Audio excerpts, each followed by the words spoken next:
Vamos estar orando pelo servo do Senhor que estará ministrando a palavra. Pai, nós colocamos, ó Deus querido, teu filho nas tuas mãos nessa noite, ó Pai.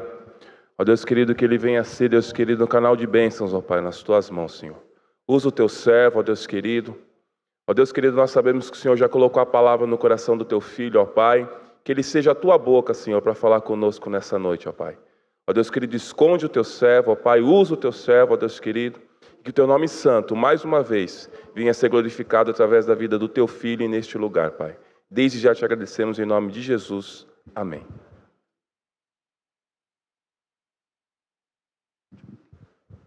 Glória a Deus. Meus irmãos, uma boa noite de salvação para todos, a paz do Senhor. Alegria, satisfação, honradez, voltar outra vez a essa distinta e abençoada igreja, nesta feita, em um espaço tão curto de tempo. Estivemos aqui no último domingo e cá estamos nós novamente. Deus seja glorificado.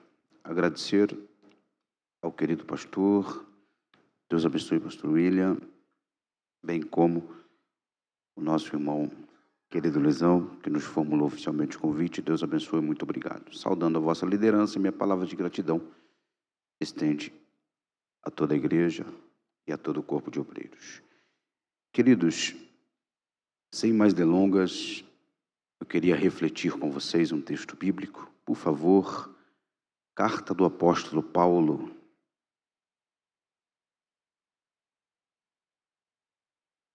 à igreja aos Romanos, capítulo 1.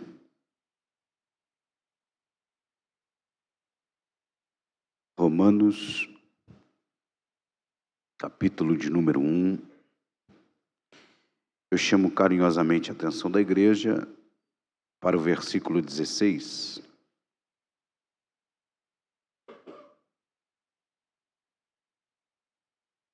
Romanos, capítulo 1.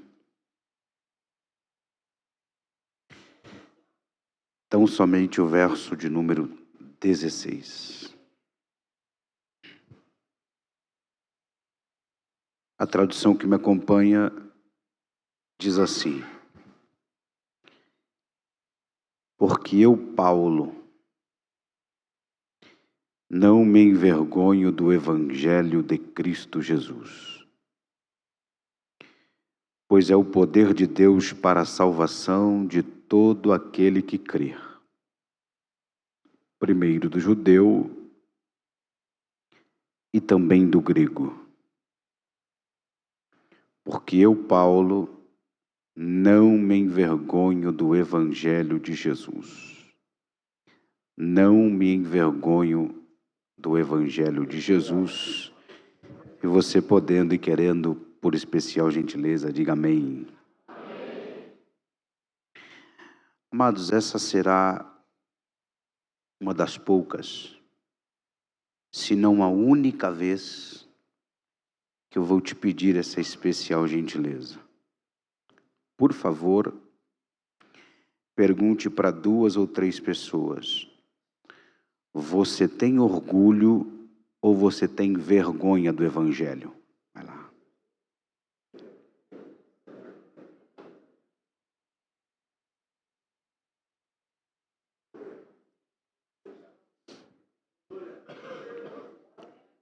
Não me envergonho do evangelho de Cristo Jesus.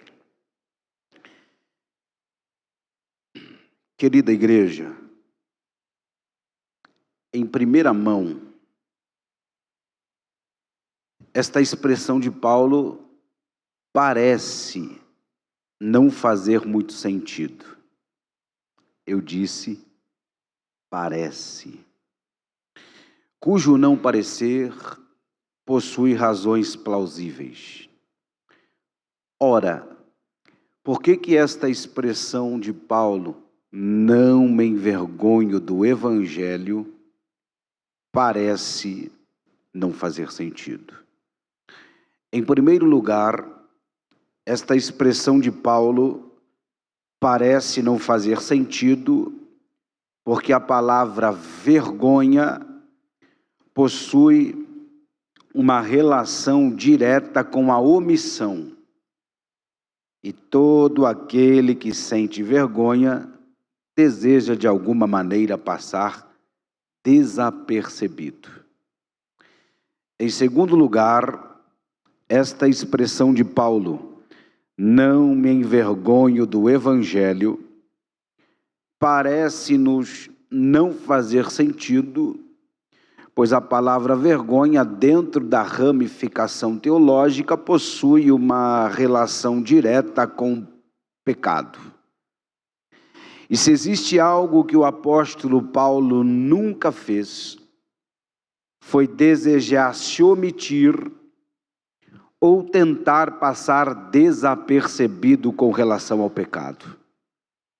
Visto que ninguém, exceto Jesus, além de Paulo, procurou em todo momento tratar com seriedade a problemática do pecado. Em terceiro lugar, essa colocação, essa dissertação do apóstolo Paulo parece não fazer sentido, porque tais palavras foram ditas não por mim, Arnaldo. E me dirijo ao senhor, pastor, agora com carinho e respeito, obviamente não poderia ser diferente. Estas palavras, não me envergonho do Evangelho, também não foi dita pelo vosso pastor.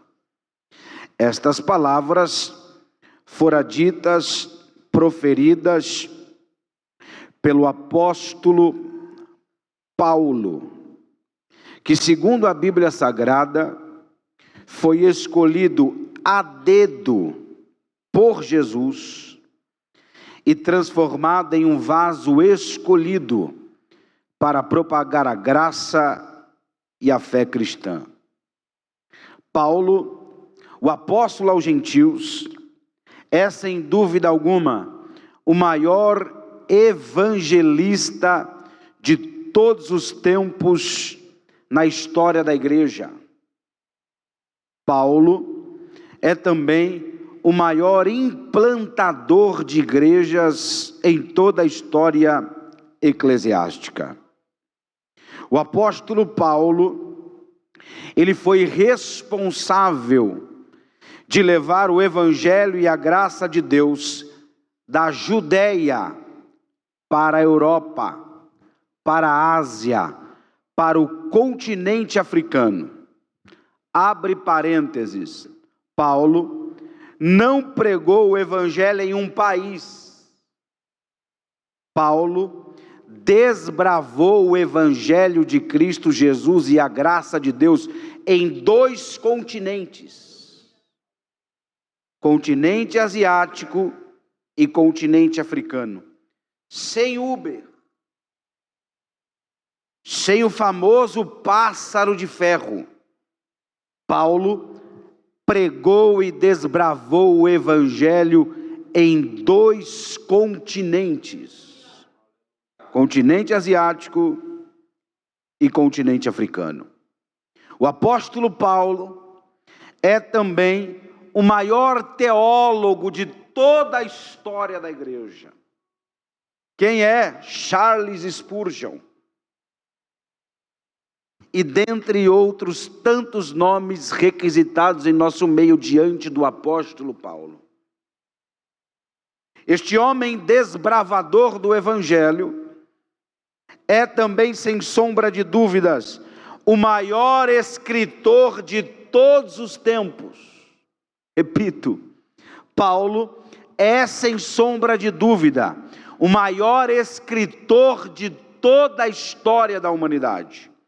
Nenhum escritor é tão lido, tão pesquisado, tão requisitado, tão discutido, tão compreendido, tão estudado, quanto os escritos de Paulo e o seu pensamento cristão. Para que você tenha ideia, dos 27 livros do Novo Testamento, 13 deles foram escritos por Paulo. Repito a minha fala. O Novo Testamento encabeça 27 livros. Dos 27 livros do Novo Testamento, 13 deles foram escritos por Paulo. Na infância, este homem, que atende por nome de Paulo, segundo a Bíblia, foi instruído aos pés do maior mestre de toda a província da Galileia, doutor Gamaliel. Quem é Gamaliel? Jurista, estadista, teólogo e membro da cúpula judaica. Ou seja, Gamaliel é uma referência em Israel. É uma referência de conhecimento, de autoridade em Israel. Isto é tão verdade que o capítulo de número 5 de Atos dos Apóstolos nos registra que quando os magistrados de Israel queriam colher informações a respeito dos novos convertidos, dos novos chamados cristãos, a Suprema Corte Judaica vai consultar Gamaliel. Quando Paulo se converte a Cristo Jesus, segundo a Bíblia, ele foi discipulado aos pés de um discípulo que atende por nome de Ananias. Depois, Paulo foi discipulado e separado para o ministério diante de um homem que a Bíblia diz que ele era doutor, mestre e profeta. Estou falando de Barnabé, Atos dos Apóstolos, capítulo de número 13. Então perceba o irmão, perceba a irmã, note toda a igreja, que toda a preparação do apóstolo Paulo, ao longo de sua vida, seja esta preparação no mundo acadêmico, seja esta preparação no seio da vida cristã, ou seja esta preparação na separação para o serviço ministerial, o fato é que a vida do apóstolo Paulo foi capacitada aos pés de homens esplendidamente gabaritados. Eu repito, eu sei que você está prestando atenção, mas eu preciso frisar. Paulo foi discipulado por Ananias, separado no ministério por Barnabé, e na sua infância aprendeu aos pés do maior mestre de toda a Galileia, doutor Gamaliel. Então a vida do apóstolo Paulo está norteada de conhecimento este adquirido aos pés de homens esplendidamente capacitados. Por que eu estou fazendo questão de frisar isto para você? Para que você entenda quem é Paulo.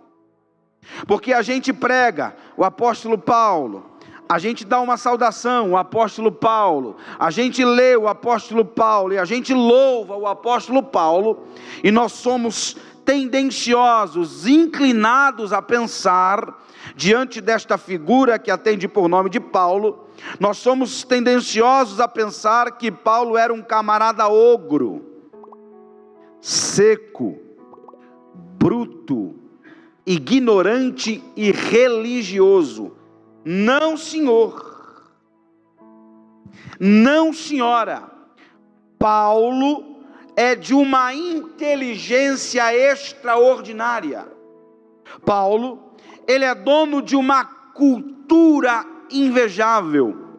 Paulo, ele é um homem sábio e extremamente lúcido, portanto, inteligentíssimo. Paulo, ele é dono de uma capacidade intelectual extraordinária.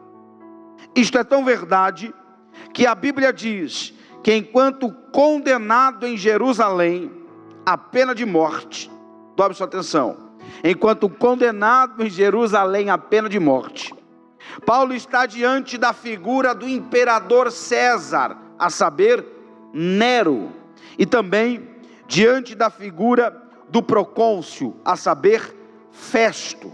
Diante dessas duas autoridades terrenas, Paulo está na condição de condenado, julgado a pena de morte. E diante da figura do imperador Nero, diante da figura de Festo, a saber, o procônsul, Paulo, ele não sente necessidade de contratar um advogado. Ele mesmo, diante do imperador Nero e do procônsul Festo, ele mesmo reivindica o direito de elaborar a sua própria defesa. Inteligente como você é, eu pergunto, e se você sentir a vontade, você responde.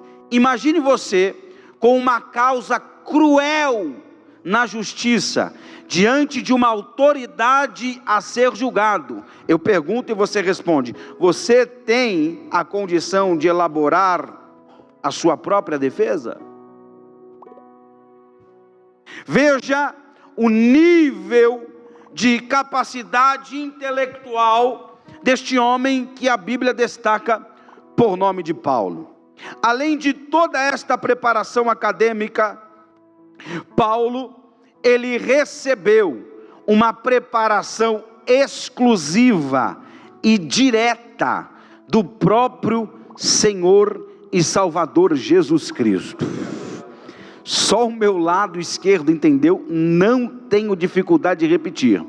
Além de toda esta preparação acadêmica ao longo da sua vida, Paulo recebeu uma preparação exclusiva e direta do próprio Senhor e Salvador Jesus Cristo. E quem diz isso não sou eu. Quem diz isso é o próprio apóstolo Paulo. E esta preparação exclusiva e direta que ele recebeu de nosso Senhor e Salvador Jesus Cristo ocorreu quando ele esteve por um período de 3 anos na Arábia. E Paulo descreve esta verdade na primeira carta aos Gálatas, no capítulo de número 1, versículo 11 e versículo de número 12, o apóstolo Paulo diz assim: porque o evangelho que me foi anunciado não foi ministrado por homem algum, senão pelo próprio Senhor Jesus. Veja que ele está dizendo que o evangelho que ele recebeu, a preparação para desbravar a graça, não foi recebida da parte de homem algum, senão vinda pelo próprio Senhor e Salvador Jesus Cristo. É bem provável, igreja, que tenha sido neste período de 3 anos que ele esteve na Arábia, que Paulo recebeu aquela gloriosa revelação, aquela revelação fenomenológica que ele mesmo descreve na segunda carta aos Coríntios, no capítulo de número 12, quando o próprio apóstolo Paulo diz assim: eu conheço um homem,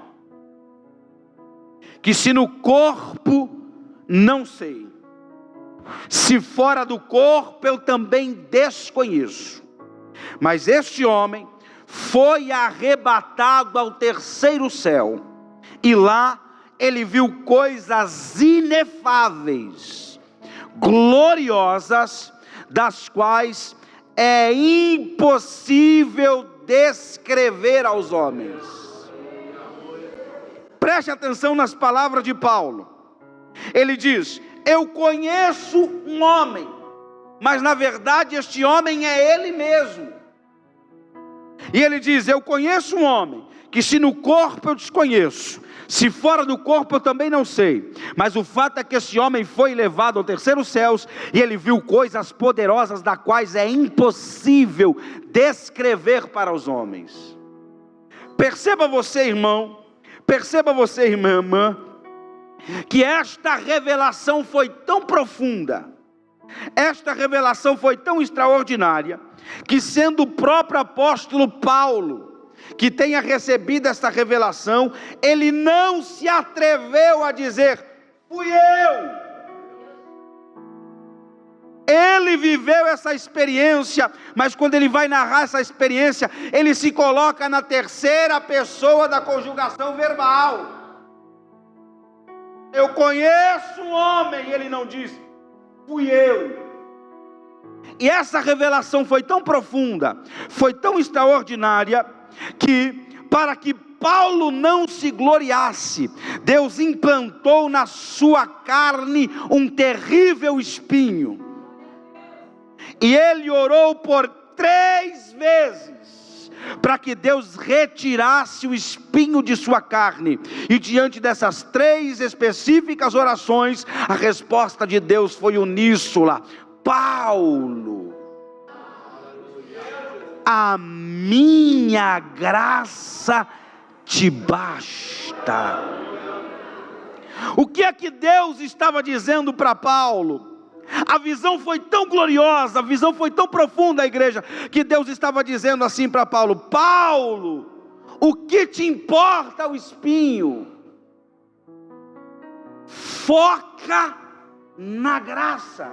Em outras palavras, era Deus dizendo assim: a minha graça te basta, ou seja, tira o olho do espinho e foca na graça. Diga isso para o teu irmão: tira o olho do espinho e foca na graça. Tira o olho da luta e foca na graça. Tira o olho da provação e foca na graça. Tira o olho da impossibilidade e foca na graça, porque Deus está bradando ao coração de Deus, aqui, ao coração de alguém aqui esta noite, está dizendo: a minha graça te basta. E se a graça de Deus for o suficiente, pelo amor de Deus, não me pirrasse, aplaude a Jesus.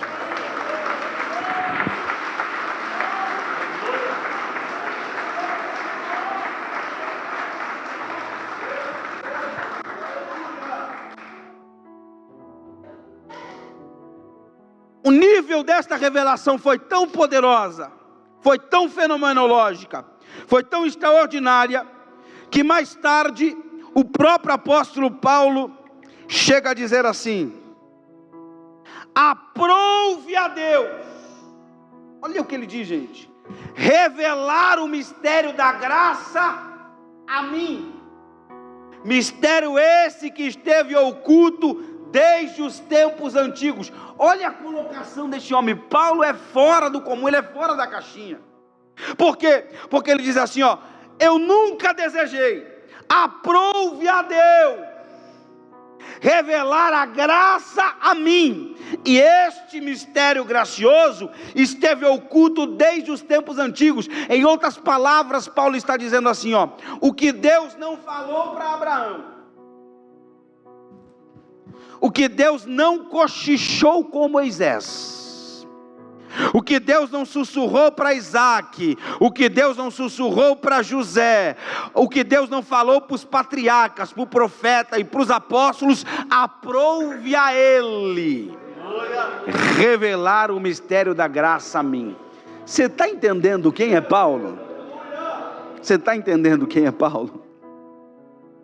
Gente, este homem, ele é tão extraordinário, que nós precisamos entender que, em quarto lugar, esta expressão de Paulo, não me envergonho do evangelho, parece não fazer sentido, porque Paulo é o autor, me escute agora por favor, Paulo é o autor das frases mais significativas do evangelho. Vou repetir: Paulo é dono, é o autor das expressões mais importantes do evangelho. Por exemplo, é de Paulo a mais profunda e mais dolorosa expressão de fé. Repito, Paulo é o autor da frase mais profunda e mais dolorosa expressão de fé. Pois é Paulo quem diz ao seu filho também na fé, que atendia por nome de Timóteo, é Paulo quem diz: Timóteo, dá uma sofridinha comigo. Sofre, pois, comigo as aflições do evangelho, vírgula, como um bom soldado de Cristo. É também do apóstolo Paulo a mais profunda declaração, quando o teor é devoção. E quando eu estou falando de devoção, eu não estou falando de devocional, eu estou falando de vida devotiva, ou seja, oração. Isto é, quando o assunto é oração, Paulo é o responsável de fazer a declaração mais profunda, quando a ideia é oração, pois é o apóstolo Paulo quem declara dizendo: eu, Paulo, sendo quem eu sou, por esta causa, me coloco de joelhos. Em outro momento, Paulo deixa um conselho para a igreja extraordinário. Qual é o conselho de Paulo? Orai sem cessar. O que Paulo está dizendo? Que orar nunca é demais. É também do apóstolo Paulo a frase mais significativa e mais profunda no que tange a declaração e a convicção do que é o Evangelho. É Paulo faz a declaração mais profunda da convicção do que é o Evangelho. Eu pergunto e não quero obter a resposta: você verdadeiramente sabe o que é o Evangelho? Não estou falando de frequentar a igreja, tomar ceia, devolver o dízimo, estou falando do Evangelho. Paulo, ele é o autor da frase mais significativa no que se diz respeito à convicção, à certeza do que é o Evangelho em Cristo Jesus, pois é Paulo quem diz: eu estou certíssimo, não há variações de dúvidas, eu estou para lá de certo, eu tenho certeza, eu estou certíssimo de que nem a morte, nem a vida, nem os anjos, nem os principados, nem as coisas do tempo presente, nem tampouco o tempo por vir, muito menos a altura, a largura, a profundidade. O fato é que nada nos separará do amor de Deus que está em Cristo Jesus. Oh, convicção gloriosa!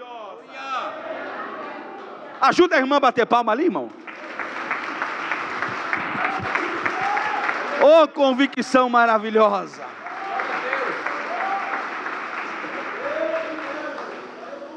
É também de Paulo a mais profunda declaração no que se diz respeito à bênção da justificação, pois é Paulo quem diz: é lógico, é óbvio, é evidente que diante da lei ninguém será justificado diante de Deus, porque o justo viverá pela... É também do apóstolo Paulo a mais profunda declaração no que se diz respeito o verdadeiro chamado ao santo evangelho de Jesus. Deixa eu te dizer isso aqui pausadamente, com calma. É Paulo quem faz a mais profunda declaração no que se diz respeito ao verdadeiro e genuíno chamado do evangelho em Cristo Jesus. Ou seja, quando Paulo vai falar do que é a chamada, quando Paulo vai tratar do que é o genuíno e santo evangelho, Paulo deixa bem claro que o chamado verdadeiro ao evangelho de Cristo Jesus não é um mar de rosas. Boa noite, tem alguém aqui? Tem algum chamado aqui? Em outras palavras, quando Paulo vai falar sobre o verdadeiro e genuíno chamado do Evangelho, Paulo deixa claro que o Evangelho não é esse morango que você vê no Instagram, não. Por quê? Porque é Paulo quem diz: eu trago no meu corpo, eu carrego no meu corpo as marcas de Cristo.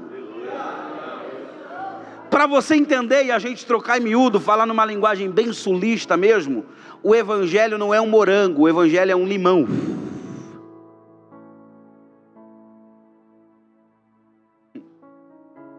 É também do apóstolo Paulo, a mais profunda declaração no que se diz respeito à ideia de que Deus é verdadeiramente o nosso refrigério. Vou repetir, é Paulo quem ressalta a ideia de que Deus é de fato o nosso refrigério.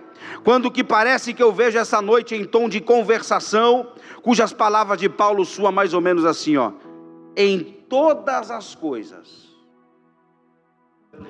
somos mais do que vencedores. Você não entendeu? Não é vencedor, é mais do que vencedores em Cristo Jesus. De modo que ele diz: eu sei o que é frio, eu sei o que é calor, eu sei o que é abastança e eu sei o que é escassez. Portanto, posso todas as coisas naquele que me fortalece.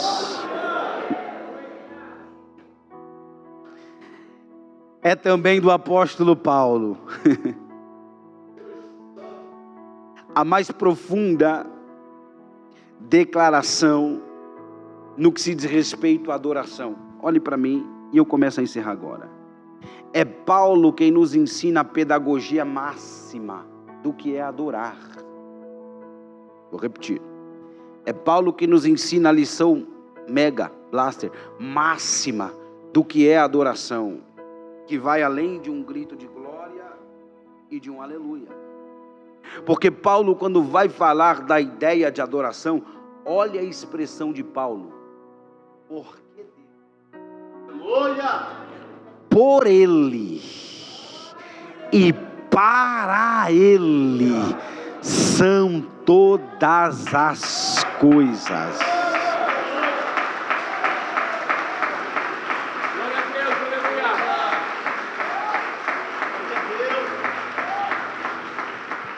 Não é do meu feitio, mas também não vou estragar o culto.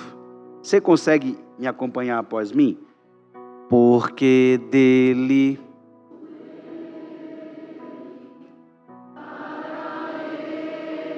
curve a sua cabeça e erga a sua voz com violência para adorar a Ele essa noite.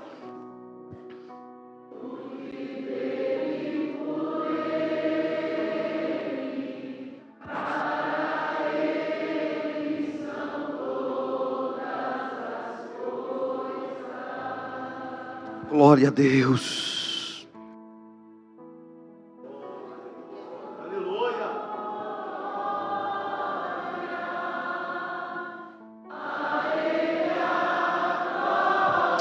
Aleluia.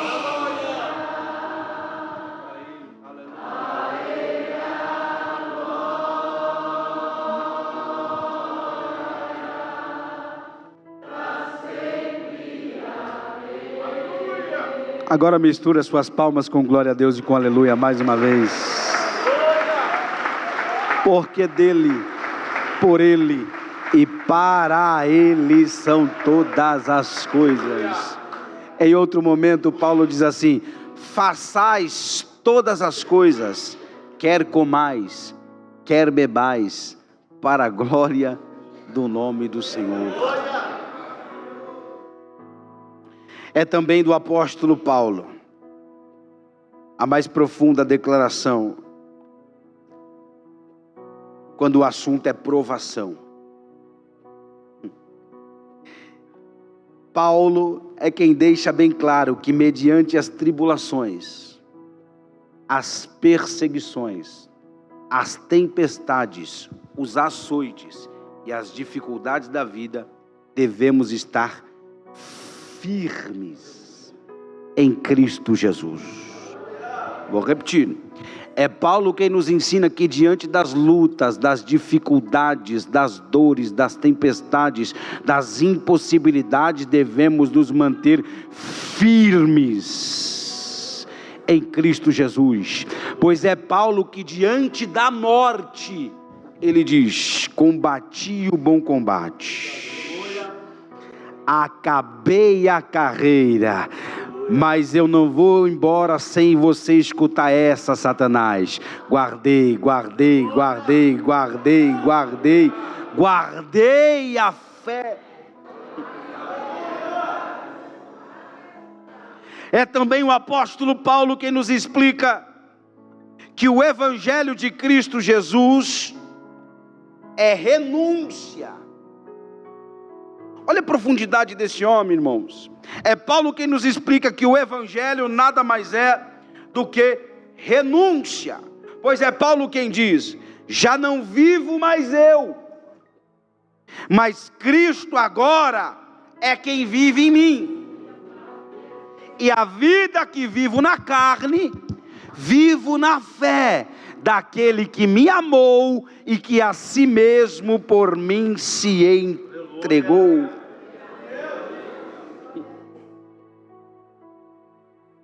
E a gente encerra o nosso pensamento agora,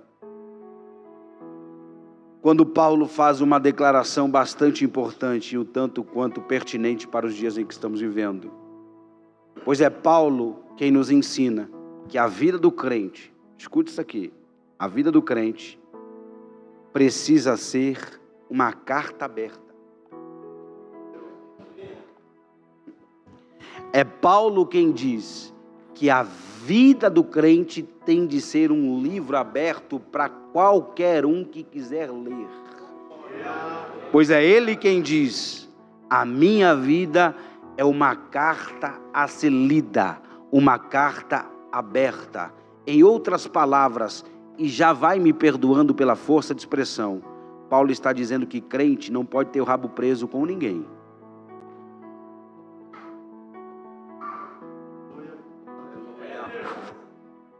A minha vida e a sua vida tem de ser uma carta aberta.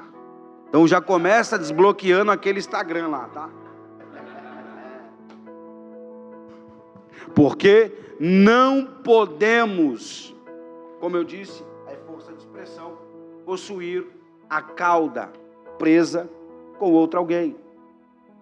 Por isso já diz um sábio pensador que a minha vida é a Bíblia que o mundo lê. De modo que Paulo faz essa colocação, que nós temos, que a nossa vida tem de ser um livro e uma carta aberta. Por que Paulo faz essa colocação? Porque a vida de Paulo e as suas ações revelam por si só o amor que ele carrega e a verdade que ele transmite por Cristo Jesus.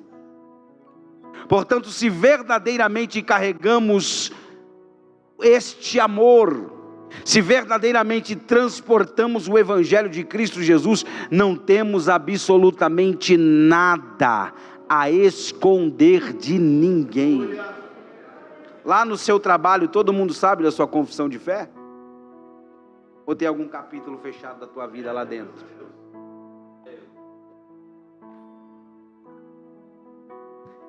Você consegue bater no peito comigo assim, até fazer esse barulhinho?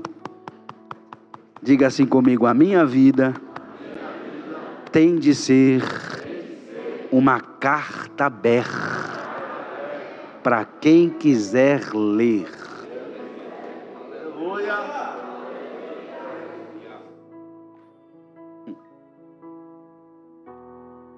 Arnaldo, oi. O que é que tem a ver tudo isso que você falou agora com o versículo? Não me vergonho do Evangelho. Não tem nada a ver. Se engana quem pensa que focinho de porco é tomada. O mal do urubu é pensar que o boi está morto. E tem exatamente tudo a ver. Veja que nós lemos um único versículo que faz essa pertinente declaração: não me envergonho do Evangelho. A pergunta é: por que Paulo, com esse currículo que eu acabei de descrever aqui para você, teve de escrever em tom justificativo, ou seja, justificando para alguém: eu não me envergonho do Evangelho? Por que Paulo fez essa declaração? E essa explicação é muito simples. Devido à corrupção, devido às transgressões sacerdotais nos dias de Paulo, em outras palavras, Paulo teve de escrever se justificando, dizendo: não me envergonho do evangelho, devido à corrupção no meio do evangelho nos dias de Paulo. Ora, não é muito diferente de hoje. Então, nos dias de Paulo, vestir a camisa do evangelho era sinônimo de vergonha, porque devido às constantes corrupções sacerdotais no templo, dado as expressões do proselitismo romano, dado as expressões que, depois de que Herodes o Grande fora endossado por Roma, os judeus ganharam o direito de liberdade religiosa também em Roma. Com isso, houve essa transição dos judeus ter a liberdade de adorar a Deus em Roma e vice-versa. Com isso, alguns judeus migraram para a cidade de Roma, e lá em Roma, esses crentes judeus envergonhavam o nome de Jesus e escarneciam o evangelho de Deus. Então, nos dias de Paulo, vestir a camisa do evangelho, nos dias de Paulo, dizer que era crente, tornou-se literalmente sinônimo de vergonha. Isto é tão verdade que no capítulo de número 1 da carta aos Romanos, o apóstolo Paulo declara dizendo que ele não conheceu a igreja de Roma. Olha que interessante, Paulo nunca foi fisicamente na comunidade romana, e é ele quem descreve isso, no mesmo capítulo 1 que lemos, quando Paulo, ele expressa dizendo: eu nunca fui ter com vocês em Roma, não porque eu nunca desejei ir, mas porque Deus não me concedeu a oportunidade. E quando Deus me conceder a oportunidade, certamente eu irei ter com vocês em Roma. Mas fique sabendo que se Deus me conceder essa oportunidade, eu não irei ter com vocês em Roma para fazer selfie. Eu não irei para Roma para fazer tour. Se Deus me conceder a oportunidade, eu irei ter com vocês na comunidade romana para pregar o evangelho de Cristo Jesus, não em palavras, mas em poder, em demonstração do Espírito Santo de Deus. Então Paulo declara que ele nunca havia ido na comunidade romana. Então, logo o apóstolo Paulo, ele está dizendo assim, fique sabendo, igreja de Roma, que se eu, Paulo, nunca fui ter com vocês, não é porque eu tenho vergonha do evangelho.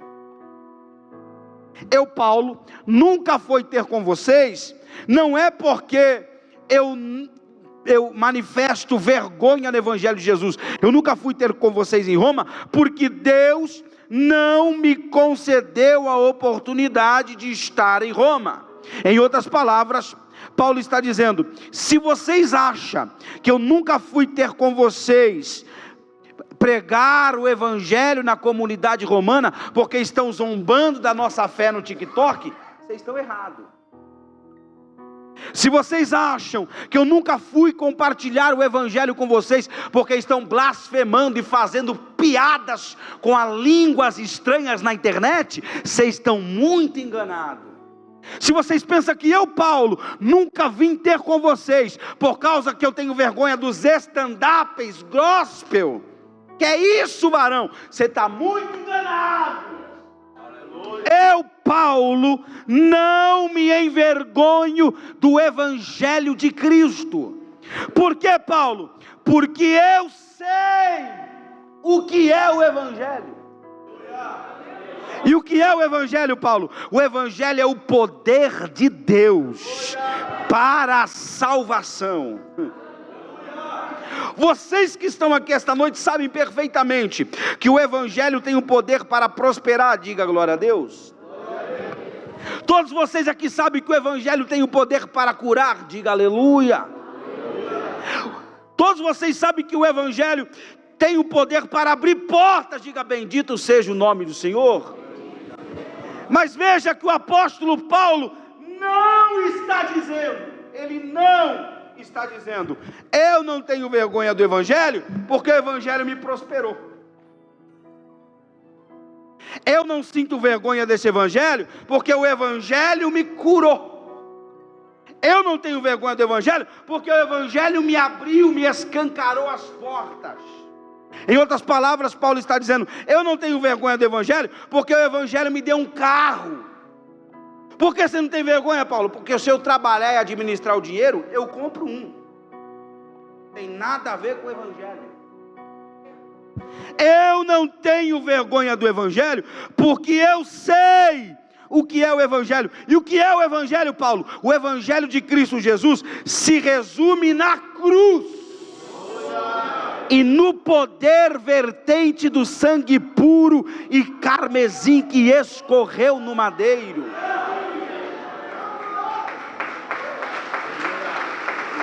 Eu não tenho vergonha do Evangelho, porque eu sei o que é o Evangelho. Haja vista que só o Evangelho, irmãos, só o Evangelho tem o poder de pegar o homem mais desgraçado, o mais impuro, o mais rejeitado de toda a sociedade. Só o Evangelho tem esse poder, pegar este homem, erguer este homem, lavar as suas vestes do sangue do Cordeiro e fazer assentar entre os príncipes. Só o Evangelho tem este poder. Tem um ex-drogado aqui? Só eu? Só eu? Veja o poder que este Evangelho tem.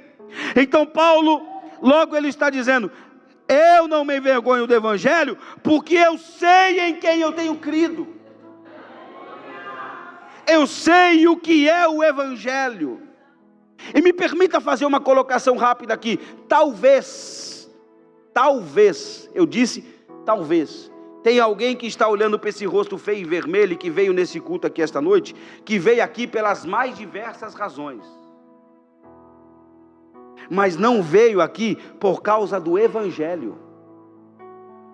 Talvez tem gente que veio aqui esta noite para rever um amigo, bater um papo, fazer uma resenha no final do culto, tirar uma selfie, tomar um café lá embaixo, mas não veio aqui por causa do Evangelho, por causa da cruz. Tem gente que talvez está aqui esta noite, que vieram pelas mais diversas razões, mas não sabe o Evangelho. Ou seja, tem gente que talvez esteja aqui, que vieram iludidos pelo que Jesus pode fazer, mas nada convicto de quem Jesus Cristo verdadeiramente é. Talvez tenha alguém aqui em nosso meio, que está aqui desde as 19h30, olhando tudo, mas ainda não entendeu absolutamente nada. Talvez tenha alguém que está aqui esta noite, totalmente equivocado, porque vieram aqui para receber a vitória, mas não vieram aqui para adorar e buscar a face gloriosa de Jesus. Queira Deus, oxalá que eu esteja errado. Tem gente, por que eu estou fazendo essa colocação? Porque nos nossos dias, tem gente que está completamente emocionado com essa parada de igreja, irmãos. Tem gente que está perdido, não sabe nem que tempo profética, escatológica e teologicamente ele está vivendo, não sabe em que tempo que está ocorrendo as coisas. Ou seja, completamente alheio dos textos bíblicos na declaração do que tange ao Evangelho. E tem gente que está tão emocionado com essa parada de igreja, que quando acontece um culto glorioso como esse, tem gente que é tão emocionado, que se não for o louvor que você gosta, você não adora. Tem gente que está tão emocionadinho com essa parada de igreja, que se não for o pregador tipo eu que não lhe agrada, você não consegue glorificar e se alegrar a Jesus pela palavra. E tem gente que está tão emocionado, pastor, com essa parada de igreja, que se não tiver o tal do manto, se não tiver o repleplé, alguém julga na consciência que Deus aqui não está e que Deus aqui não trabalhou. Tem gente que está tão emocionado com essa parada de igreja, que se não revelar o teu CPF, você não glorifica. Se não revelar o número da tua casa, você não adora. Você não sabe o valor de uma alma inocente.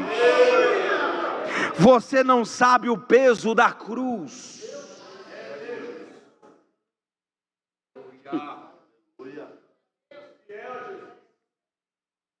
Mas eu já percebi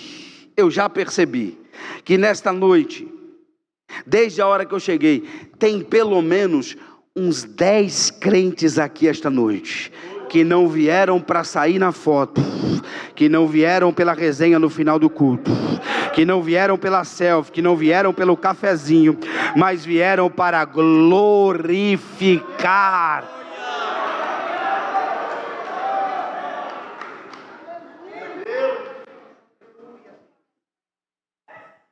E tem gente que é tão emocionado com essa parada de igreja, amado, que ele diz assim, ó, não adianta pedir para levantar a mão e dar glória a Deus, que eu só glorifico se eu sentir. Sério que você está medindo a presença de Deus pelo teu sentimento mesmo? E tem outros de contrapartida que não se espera sentir nada daquele que aqui está, mas vai glorificando até sentir a presença, porque crê que Ele está aqui.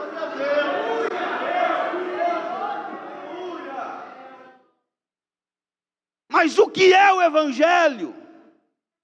Escute isso, o Evangelho é a oportunidade que nenhum de nós que aqui estamos merecíamos. Vou repetir, o Evangelho é a oportunidade que nenhum de nós que aqui estamos merecíamos. O que nós merecíamos era o inferno, sem mistura.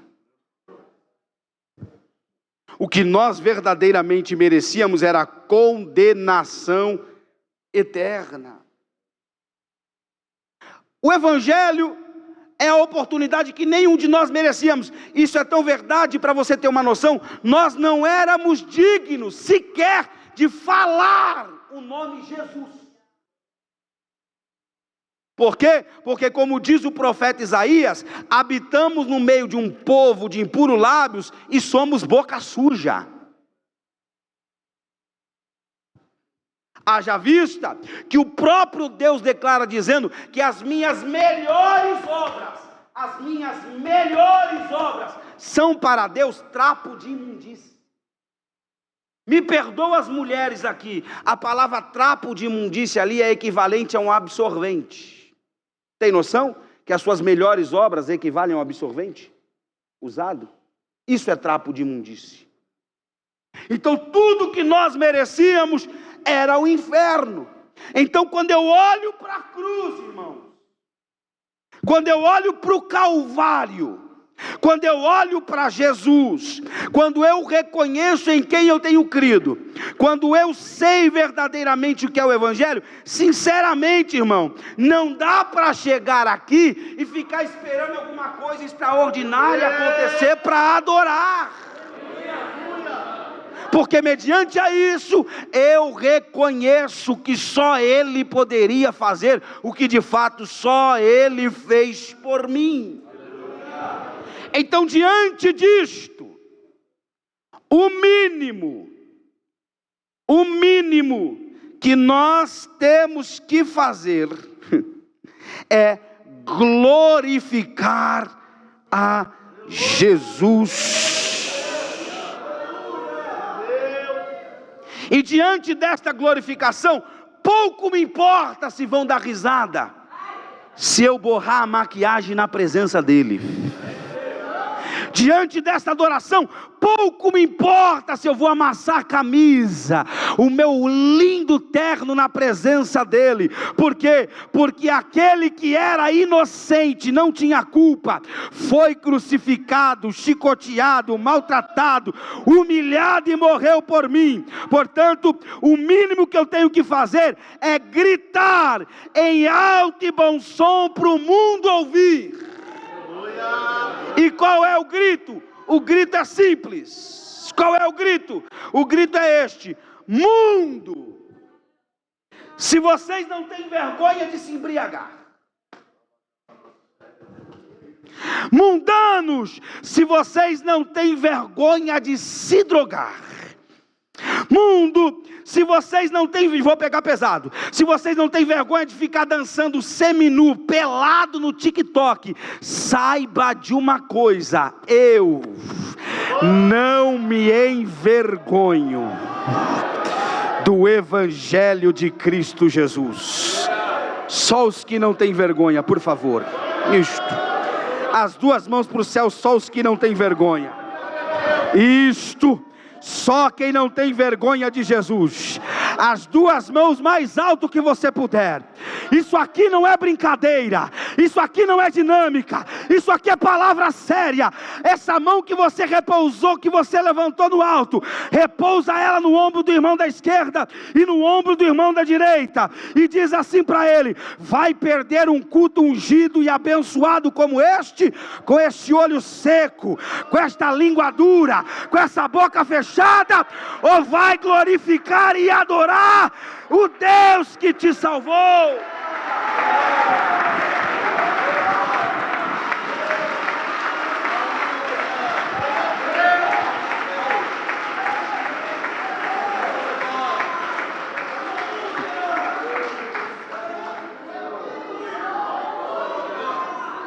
Qual que é a palavra? A palavra é adoração, se você ainda não entendeu. Diante desse teor, igreja, é inadmissível. Repito a minha fala, é inadmissível nós perdemos na adoração para a torcida do Corinthians, que balança a arena, e olha a adoração deles. Aqui tem um bando de louco, louco por ti, Corinthians. Eles não cessam de gritar. Os corintianos parece que bebem gasolina aditivada, meu irmão. Diante dessas verdades do que é o Evangelho, é inadmissível nós perdemos na adoração para a torcida do São Paulo, que fazem os alicerces do Morumbi tremer, e em tom de idolatria, os são paulinos gritam dizendo: ó tricolor, eu amo você. Ó tricolor, eu te amo demais. Olha a adoração. O dia que São Paulo, o clube de futebol, não existir, eu não volto a sorrir nunca mais. Olha como eles adoram. É inadmissível, igreja, nós perdemos na adoração para a torcida do Palmeiras. E vai me perdoando os palmeirenses, que fazem aquele lindo estádio tremer, quando em tom de adoração eles adoram assim: porco,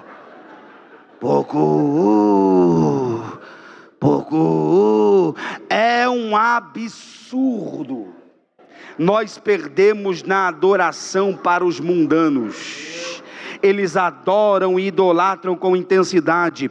E você que se diz salvo, você que se diz lavado no sangue do Cordeiro, está diante de um Deus que sabe quantos fios de cabelo tem na sua cabeça, está com a boca fechada aqui neste culto. Cadê os adoradores que não têm vergonha de Jesus? Só quem não tem vergonha de Jesus, só quem não tem vergonha de Jesus, 1 minuto de glória a Deus para me encerrar. Está com vergonha de quê, irmã? Vergonha é adulterar. Está com vergonha de quê, varão? Vergonha é mentir, vergonha é roubar, vergonha é se prostituir. Mas adorar a Deus não é vergonha, adorar a Deus é um privilégio. 1 minuto de glória a Deus para adorar. Mostra para que é que você veio esta noite. Se você não tem vergonha, deixa de rasgar as suas vestes e rasgue o seu coração agora.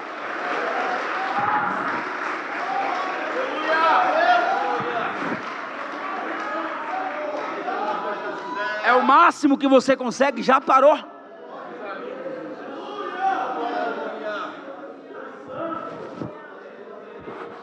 Encerro exatamente os minutos em que me foi concedido e da mesma maneira que eu comecei a mensagem.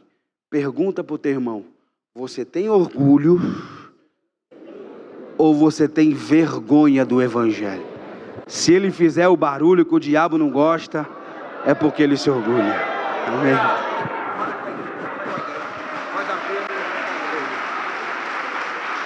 Com a permissão do pastor, se coloque sobre os seus pés, por favor.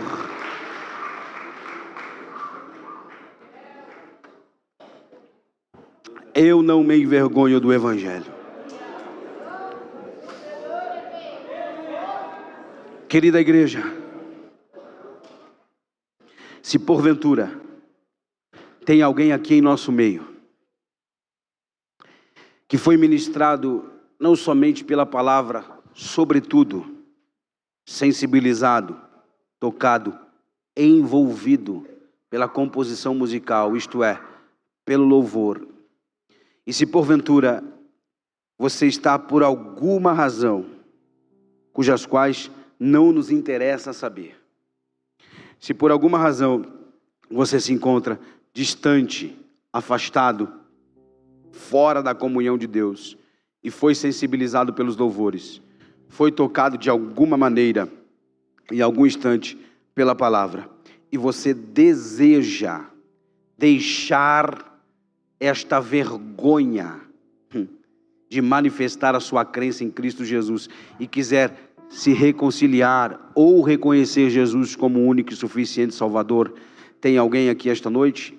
Se tem, se coloca aqui na frente em nome de Jesus, que nós estaremos orando para você. Tem alguém que deseja se reconciliar ou voltar com Jesus? Não tem? Se caso tem, os pastores, a liderança da igreja, bem como a membresia da igreja, é a fiel testemunha que o seu sangue não recaia sobre nós. Amém? Curvemos as nossas cabeças e oremos a Deus. Bendito Deus eterno Pai, de nosso Senhor e Salvador Jesus o Cristo, unidos, reunidos, outra vez estamos em Teu nome. E queremos tão somente louvar ao Senhor por essa oportunidade que o Senhor nos concede de outra vez estar na sua presença, sem nenhuma vergonha de manifestar a nossa fé, a nossa crença, porque nós não nos envergonhamos do Evangelho, pois reconhecemos que Ele é o poder de Deus para a salvação, e por isso estamos aqui, Senhor, neste culto denominado como o culto da vitória. Que o Teu filho, que a Tua filha, que esse moço, que essa moça, que esse homem, que essa mulher, saia daqui em posse de vitória, em nome do Senhor Jesus, e que a boa mão que nos trouxe, nos leve em paz para os nossos lares, nos livrando então do homem assassino, do homem sanguinário, nos dando então uma boa noite de sono, e querendo o Senhor um amanhecer vivo e revigorado na Tua presença. Em nome de Jesus é o que nós oramos, agradecemos, manifestando a nossa fé, dizendo amém, e que assim seja, em nome de Jesus.